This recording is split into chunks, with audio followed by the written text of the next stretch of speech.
What's going on, family? Look, if you would please give me just 4 minutes of your time, I will explain why nobody should ever bring up black on black crime in response to black protests. Deal? Thank you. So here we go.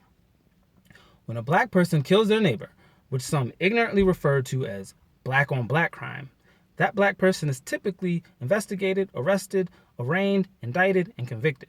Okay? There is already a systematic response to this triggered every time a black person causes black death. So when people ask black protesters, well, what are you doing about black on black crime? Well, at this point, the only thing really left for us to do is to go into black neighborhoods ourselves and knock on the doors of gang members and say, hey, stop killing your neighbors.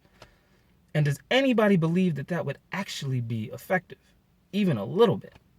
Would it be any more effective than, say, going up to Officer Slager, Officer Lohman, Officer Van Dyke, or Officer Yanez and saying, hey, stop killing our neighbors?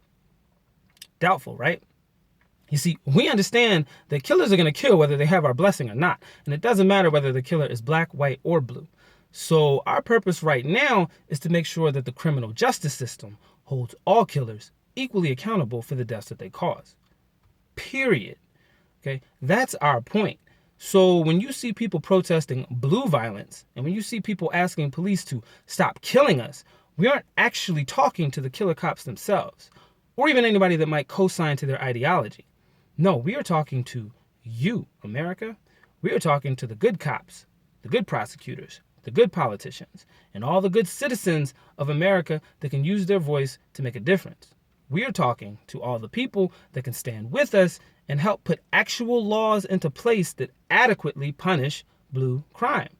Because as it stands right now, even when there is video evidence, which is also known as probable cause, that shows an officer breaking the law or their department's policy and it results in the end of a life, well, we know that that person, there's barely an investigation, hardly anybody loses their job, there's rarely an indictment, and pretty much never a conviction. Okay? There is no acceptable, uniform, systematic response to what happens when blue people cause black death. Okay?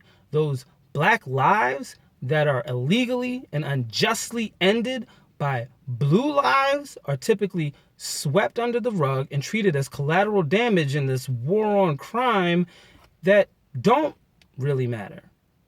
And that is reinforced every time people respond with, well, he was a thug anyway. So I guess really our pleas to stop killing us should really be stop allowing us to be killed. Because again, we're not talking to the trigger happy officers. We're talking to you, America.